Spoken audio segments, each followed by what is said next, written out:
Hello everyone, my name is Chris Arias. I'm going to be presenting on ways to write a research paper. This is an event sponsored by the Department of Tutoring and Career Services. So first of all, when you're writing a research paper, you want to consider some of the limitations. Research papers are not an opportunity for you to be creative with your writing. It's not a narrative that you're writing, it's factual information that you're going to be looking at and reporting back what you're finding. So you have to be aware of the guidelines that your professors provide for you, which is often located in your course syllabi. And if not, you want to be able to ask questions to your professor to see exactly what it is that they're expecting you to report in your writing. You want to be able to follow APA format, and I recommend using the APA manual edition. Here it contains everything that you need to know about APA format. You want to be able to answer specific questions that your professor has asked you to answer. You want to include specific amounts and types of references. So sometimes professors would like for you to have, for example, 10 references from peer-reviewed journal articles. So you want to be aware of the types of amounts and types of references that you're including in your research paper. You also want to follow the code of ethics and make sure that you're not deviating from that. You want to select topics that fall within your field of study. So if you're a psychology major or you're studying psychology, you want to be able to do a dissertation or doctoral project or pieces within that field, which makes sense. So we're going to go talk about types of research. So there's the qualitative research, which includes case studies, which are often observational studies. There are some studies that have structured interviews that are given to or held with participants.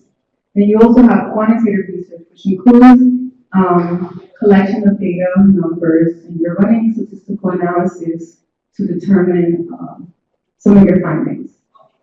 So research can also be either primary, which is an original work that you've done, or secondary, which is something that someone else created. So you can kind of also borrow some of the ideas of someone else who's already conducted research. But you want to make sure that you include this in your paper, that you're citing and referencing appropriately. So, when you're looking to write a research paper, one of the first things that you want to do is be able to explore some of your own interests. So what is it that you are interested in looking at? What kind of problems are you speaking to kind of find solutions to, kind of questions are you hoping to answer?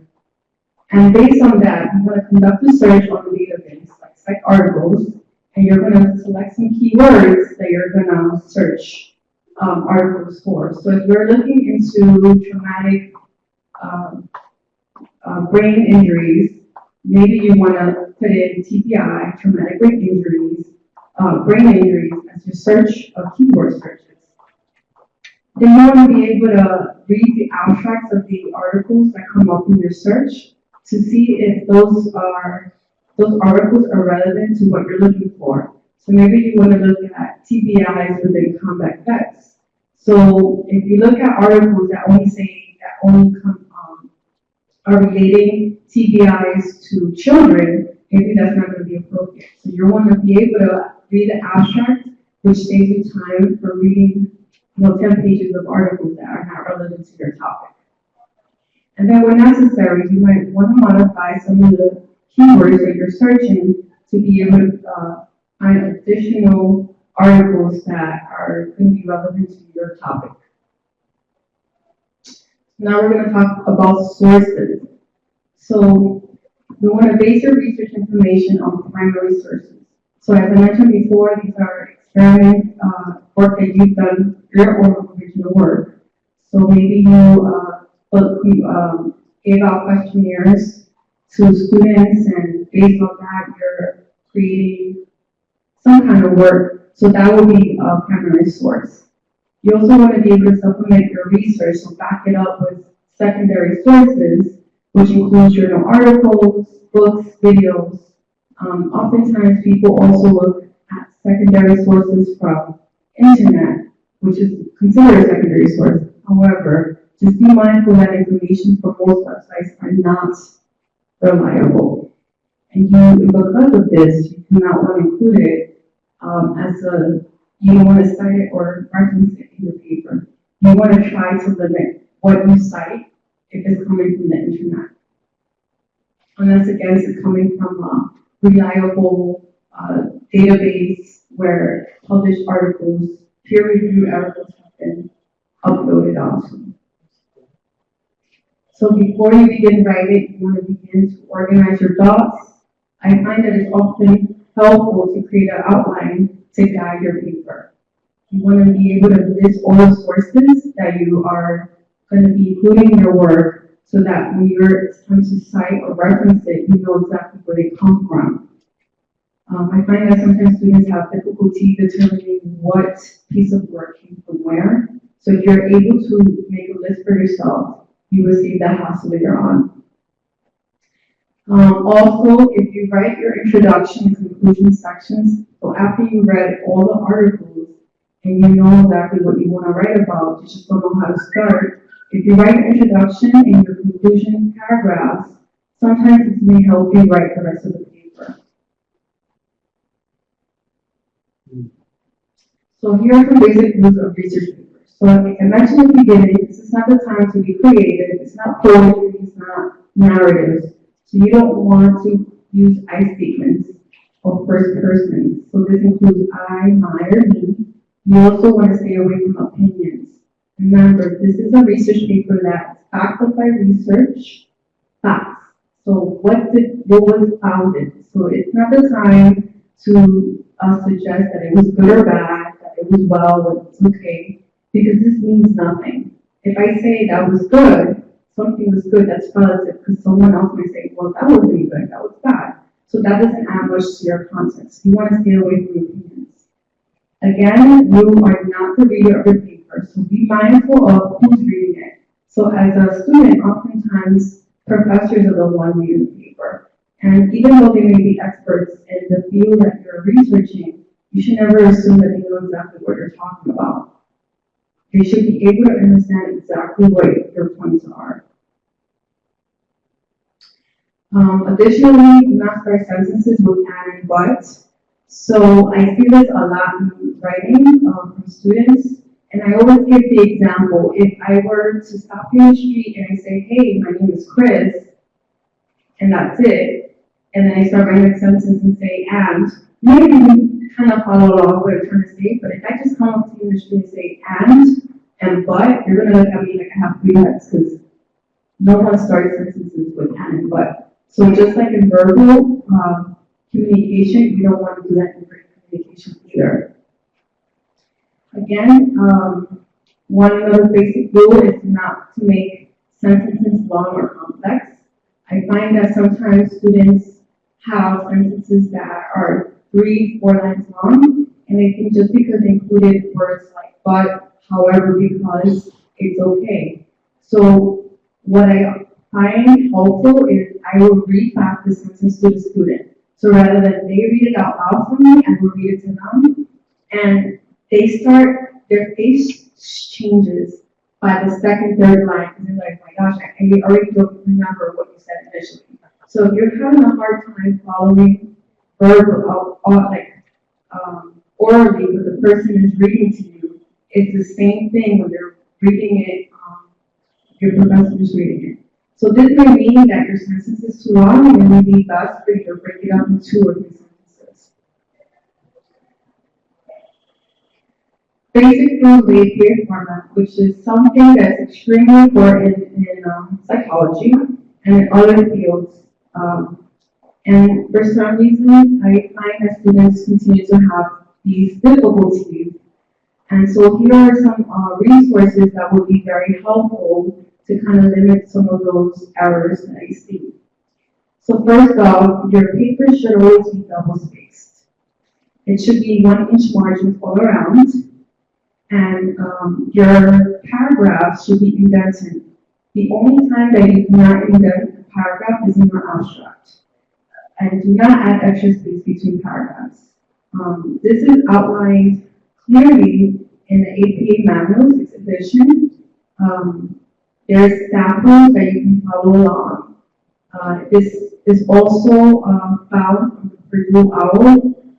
I use the Purdue OWL as a quick guide, but nothing substitutes or replaces the APA manual 6th edition. It's literally easy to read and follow, and there should be no reason why students get these errors again and again in their papers. What I have done is that once I create an accurate or correct paper, I kind of use it as a template for other papers. So I will just save it as APA format template and save it as a different name anytime I have a paper to do. So I know it's already correct. My margins are good, my spacing is good. The only thing I remember to edit is the title of the paper, and of course the content. So layout of the paper. So again, with APA format, the cover page is the first page. So this includes the running head in the top left header, and the page number in the top right header. And this should be in Times New Roman 12 point font. So Times New Roman 12 point font should be also the font for the rest of your paper. At the center of the cover page, you should include the title of the paper, which is the first line. Your name goes as the second line, and the name of university, so in this case will be Albizu University, will be the third line. A trick that I've learned is because the cover information on cover page should be above the midline, so upper half of the page. One thing I've learned is if you fold the page in half and you notice where the midline is, the last line of your cover page information should be above that midline. So when you move on to the second page, if you have an abstract that's required for your paper, that should be the second page. Sometimes professors don't require an abstract, but if you do, just be mindful that it should be the second page after your cover page. Your abstract is basically a summary of all the main topics of your paper. So one thing that I've learned to do is that once you finish your paper and you know it from beginning to end, that is when it's most helpful to write an abstract. Because it's a summary of your paper, so when you have already written it, it's much easier to then just highlight the points that you discussed throughout your paper. And one thing to note is that your abstract should be within 150 to 250 words. Not more than that, not less than that. Then your main body includes the rest of your paper. So that's really where the meat and potatoes of your paper lie. The last page is your reference page. Another thing to know is that based on the APA Manual 6th edition, your sources should be listed in alphabetical order. Citations.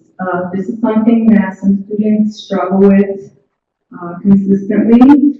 They're sometimes not sure how to cite resources or sources correctly.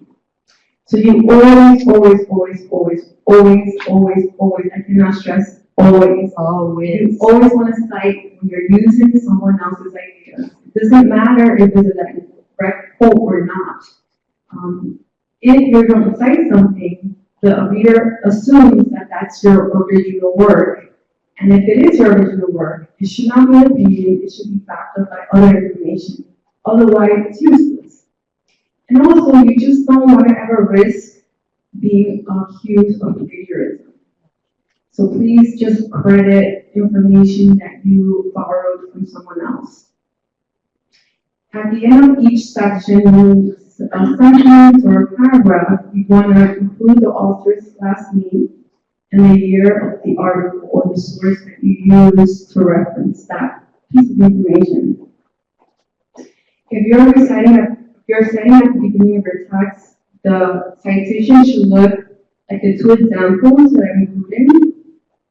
So it could be according to Smith 1999, and you go on to say whatever it is that you found, or in 1999, Smith found, etc. So just note that in both pieces or the three types of citation formats that I have there, you have the two crucial things, which is the last name and the year. It doesn't matter how you do it, as long as those two pieces of information are there and it's related to the information that you're writing about. Another thing, if you are citing two authors that of the same article, you want to spell out those two names every time throughout your paper. However, if it's more than two authors, you're going to cite them the first time, and you're going to follow it by et al. Every other time. So if it's 3 to 5 people, you're going to do the same thing, except you're going to put et al. Every other time. So instead of saying,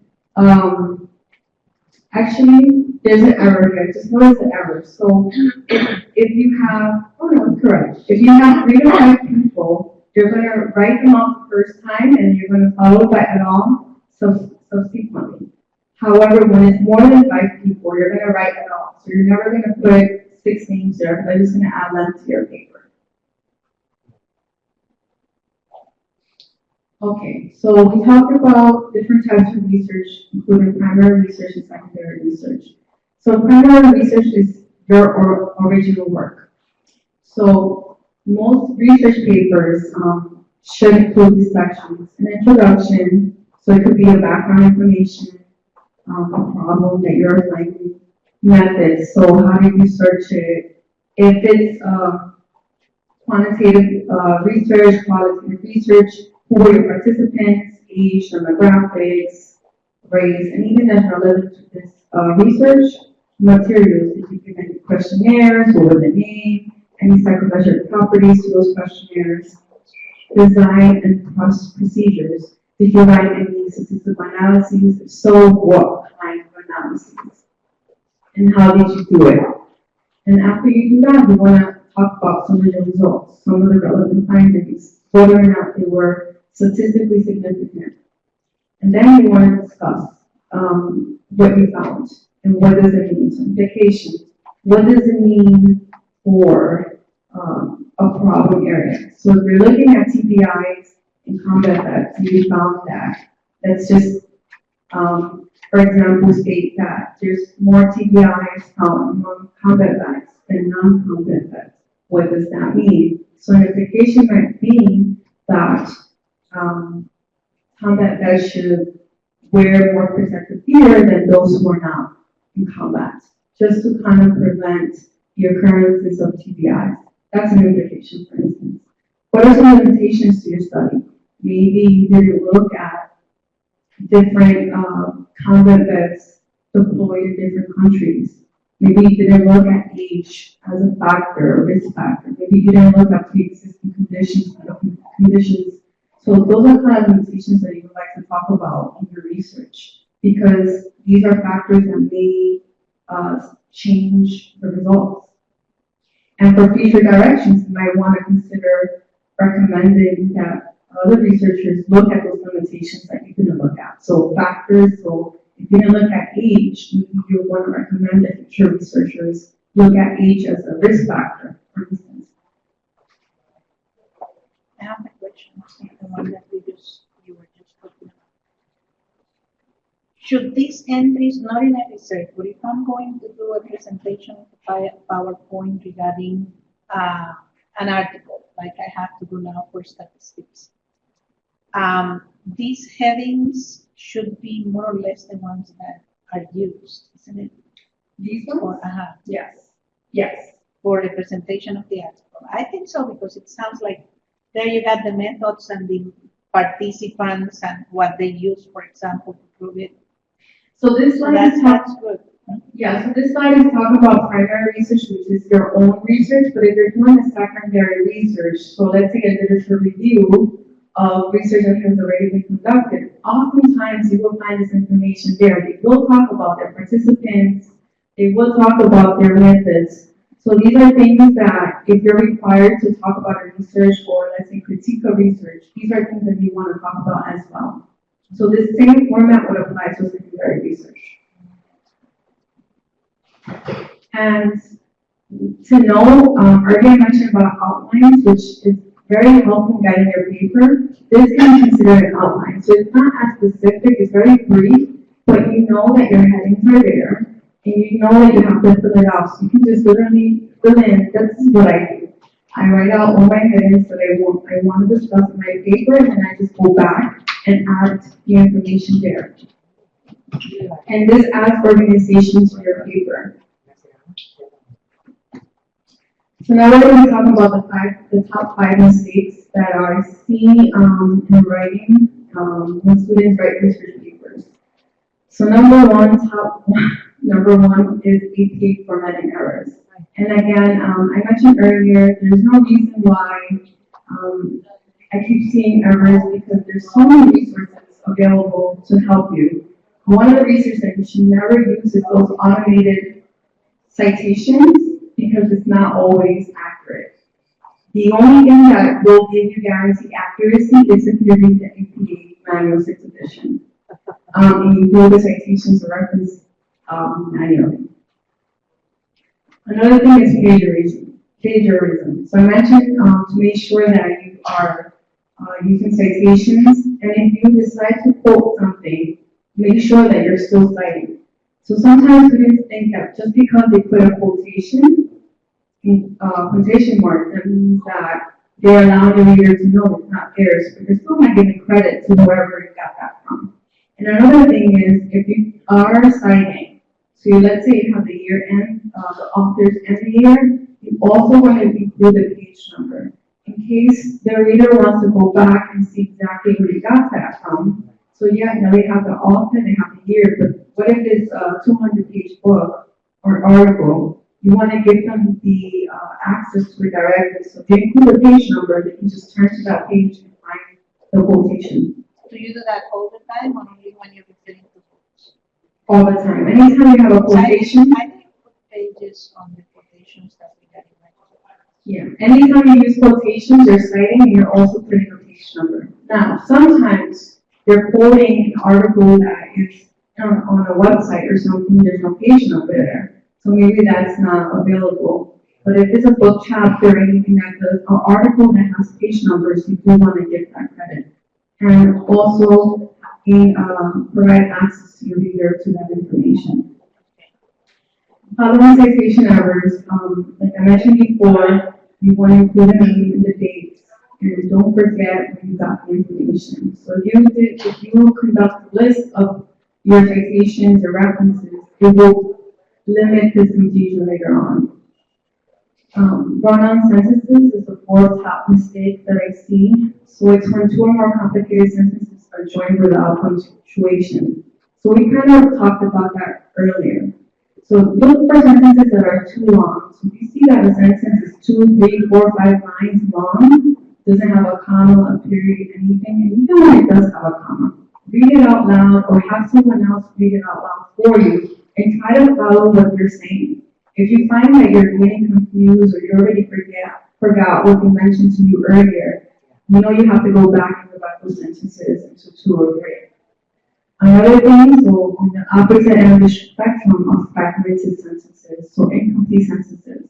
And I see this a lot as well. So I'll see a sentence that begins with and, but, however. Again, if I were to stop on the street and just, the first thing that I say to you is and, but, however, you're going to look at me like, what is she talking about? There was nothing that we talked about before for her to start off a sentence or communicate that way. Same thing with written language. You want to remind the reader what it is that you're talking about. You want to be specific, not verbose, but just be specific and straight to the point. Most important thing, I cannot stress enough the importance of proofing your work. You can be the best writer in the world, and I guarantee those people proofread their work. That is why they have good quality work. I hear students say that because they're bilingual and English is not their first language, that they have all these errors, and if English was their primary language or their dominant language, that they wouldn't need to proofread their work. And that's so far from the truth. So English is my dominant language, and I am a very good writer, and I cannot stress the importance of proofreading. I read my paper 20 times, 30 times, and I print it out because when I read it on a computer screen, I overlook some errors. So what I often do is, the same way I correct students' papers, I print out my own work. I read it hard copy because I'm very tactile. I need to touch it, I need to feel it, use a pen with a different ink. And because it's going to already be double spaced, I'm able to see the errors more clearly versus if it were single spaced.